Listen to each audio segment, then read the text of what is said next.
Hey everyone, here's one of my favorite pre-workout snacks, and it's so incredibly simple.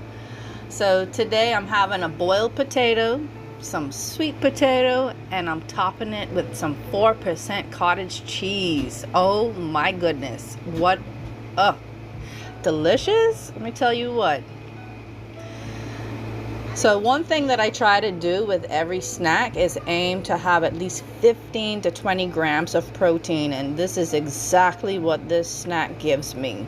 It keeps me full, it supports my muscle growth and recovery, and it keeps me on track with my daily protein goal. So the potatoes provide the carbs I need for energy before my workouts, while the cottage cheese adds a great source of protein. So this snack comes to approximately about 20 grams of protein, about 55 grams of carbs, and only 5 grams of fat, which is exactly what I'm aiming for.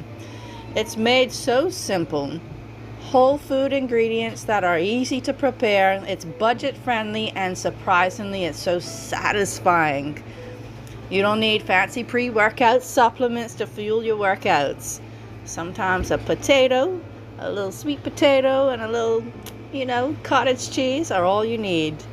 If you're looking for easy, high protein meals and snack ideas, be sure to follow along for more.